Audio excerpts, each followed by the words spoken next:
കുറച്ച് ദിവസമായി അരിച്ചാക്ക് ഈ ഒരു മൂലക്കിൽ ഇങ്ങനെ ഇരിക്കൽ തുടങ്ങിയിട്ട് നാളെ ചെയ്യാം പിന്നെ ചെയ്യാന്നും പറഞ്ഞിട്ട് കുറച്ച് ദിവസങ്ങളായി. അപ്പൊ ഇന്ന് ഏതായാലും അതിന്റെ കാര്യത്തിൽ ഒരു തീരുമാനമാക്കണമല്ല വിചാരിച്ചിട്ട് ചാക്കൊക്കെ അതാ എടുത്ത് കൊടുന്ന് വെച്ചിട്ടുണ്ട്. പച്ചരിയാണ് കേട്ടാ.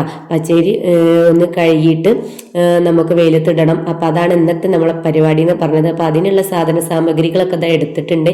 അപ്പൊ ഈ ഒരു പാത്രം ഉണ്ടല്ലോ, വട്ടപാത്രം, ആ ഒരു ഓട്ടപാത്രം ഉണ്ടല്ലോ, ഇത് നമ്മൾ ഇങ്ങനെ അരി, മുളക്, കൊത്തമല്ലി അതൊക്കെ ഇങ്ങനെ കഴുകിയെടുക്കാൻ വേണ്ടിയിട്ട് നമ്മൾ സെപ്പറേറ്റ് മാറ്റി വെച്ചതാണ് കേട്ടോ. നല്ല സുഖമാണ് കേട്ടോ ഈ ഒരു വട്ടപാത്രത്തിലിട്ടിട്ട് അരിയൊക്കെ കഴുകിയെടുക്കാനും. അപ്പം മോൾക്ക് നബിദിനത്തിന് കിട്ടിയ സമ്മാനമായിരുന്നു കേട്ടോ. അത് നല്ല യൂസ്ഫുൾ ആയിപ്പോയി.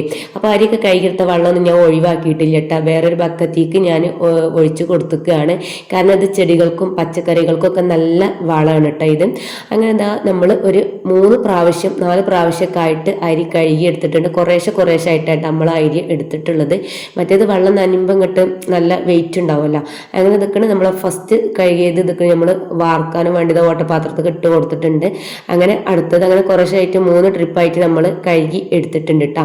അങ്ങനെ കഴുകി എടുത്തിട്ടുള്ള ആ ഒരു വെള്ളമൊക്കെ ഇതൊക്കെ നമ്മൾ ചെടികൾക്ക് അങ്ങനെ ഒഴിച്ചു കൊടുക്കുകയാണ്. നല്ലതാണ് കേട്ടോ ചെടികൾക്ക് ഇങ്ങനെ ഒഴിച്ചു കൊടുക്കുന്നത്. അങ്ങനെ ഇതൊക്കെ അരിയൊക്കെ ഇതൊക്കെ കഴുകി ഒക്കെ വെള്ളം വാരാനും വേണ്ടി ഒരു പാത്രത്തിന് മുകളിലായിട്ട് വെച്ച് കൊടുത്തിട്ടുണ്ട്. എന്നാലല്ല വെള്ളം ചോർന്ന് കിട്ടുള്ളൂ. അപ്പോൾ അതൊരു അരമണിക്കൂർ 3/4 മണിക്കൂർ ഇങ്ങനെ വെച്ച് കൊടുത്താൽ നമ്മൾ അരിയൊക്കെ പെട്ടെന്നാണ്ട് ഡ്രൈ ആയിട്ട് കിട്ടിക്കോളും കേട്ടോ, ഉണങ്ങി കിട്ടിക്കോളും. അപ്പം ഇനി ഇതാ ഇവിടെയൊക്കെ വെള്ളമായിട്ടുണ്ടായിരുന്നു റാക്കുമേലും നിലത്തൊക്കെ. അപ്പോൾ അതൊക്കെ ഒന്നാണ്ട് തുടച്ചെടുത്തിട്ടുണ്ട്. പിന്നെ നമ്മൾ ചെടി നനച്ചപ്പോൾ കണ്ടിട്ടുണ്ടാവില്ല നമ്മളെ മുറ്റത്തിൻ്റെ അവസ്ഥ അല്ലേ.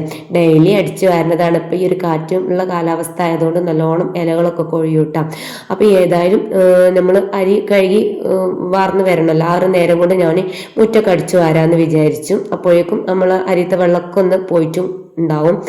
അപ്പം എന്താ നമ്മൾ ബാക്ക് ഭാഗം ഒന്നും അടിച്ചു വരാൻ വേണ്ടി നിന്നിട്ടില്ല കേട്ടോ. ഫ്രണ്ട് ഭാഗം മാത്രമായിട്ട് ഇതാ ഒന്ന് അടിച്ചു വരി എടുത്തൊക്കെയാണ്. അങ്ങനെ നമ്മളെ വീഡിയോക്ക് ലൈക്ക് ചെയ്യാൻ ആരെങ്കിലും പറഞ്ഞിട്ടുണ്ടെങ്കിൽ ഒന്നങ്ങോട്ട് ലൈക്ക് ചെയ്തിട്ട് വീഡിയോസ് കണ്ടോളൂ കേട്ടോ, നമ്മളൊരു സന്തോഷത്തിന്. അങ്ങനെ നിൽക്കുന്നത് നമ്മൾ അരിയൊക്കെ നിൽക്കുന്നത് നല്ലോണം വെള്ളം വാർന്നിട്ടുണ്ട്. നമ്മൾ മേലക്കാണ് ഇട്ടെന്ന് കൊണ്ടുപോകുന്നത്. ഞാൻ കുറേ പറഞ്ഞു കാക്കാനോട് മുറ്റത്ത് ഇടുകയെന്ന്. അപ്പോൾ കാക്ക പറഞ്ഞു മുറ്റത്തിട്ടാലൊരു സമാധാനം ഉണ്ടാവില്ല, നായ്ക്കൾ കണ്ടില്ല അപ്പുറത്ത് കൂടെ ഇപ്പുറത്ത് കൂടെ ഒക്കെ ഓടി കളിക്കുന്നുണ്ട്, അതെങ്ങാനും അതിൽ കയറി മറിഞ്ഞിട്ടുണ്ടെങ്കിൽ പണി കിട്ടും. ഒരിക്കൽ പണി കിട്ടിയതാണ് എനിക്ക്, അതാണ് അനുഭവേ ഗുരു, എന്നാലും ഞാൻ പഠിച്ചൂലേ. അങ്ങനെ നിൽക്കുന്ന ഒരാൾ എന്നെ കൊണ്ട് ഒറ്റയ്ക്ക് കഴിയില്ല. അപ്പം ഞാൻ ഹെൽപ്പിന് കാക്കാനെയും കൂടി വിളിച്ചിട്ടുണ്ട് കേട്ടോ. അപ്പം നമ്മൾ കടമ്പകളൊക്കെ ചാടിക്കടന്ന് ഇതൊക്കെ ഷീറ്റൊക്കെ വിരിച്ചിട്ട് അതിൻ്റെ മുകളിൽ നമ്മൾ പിന്നെ ഇതിനായിട്ട് മാറ്റി വെച്ചിട്ടുള്ള തുണിയാണ് ഇട്ടത്. ആ തുണിയിൽ ഇതൊക്കെ നമ്മളെ അരിയൊക്കെ ഒന്ന് ചിക്കി കൊടുത്തിട്ടുണ്ട്. പിന്നെ വെയിലൊന്നും കൊണ്ടിട്ട് പിന്നെ വെയിലിൻ്റെ ചോയൊന്നും ഇവിടെ വരൂല കേട്ടോ. അതിനകത്തുള്ള വെയിൽ നമുക്ക് ഉണ്ടാവുള്ളൂ. എന്നാലും ഒരു ദിവസം വെയിൽ കൊണ്ടാലും മതി കേട്ടോ. അപ്പോൾ ഏതായാലും ഇനിയിപ്പോൾ ഇത് ഉണങ്ങിയിട്ട് വേണം പൊടിപ്പിച്ചെടുക്കാൻ. ഇപ്പം എത്രയൊക്കെ ഉള്ളൂ ഇന്നത്തെ വീഡിയോ.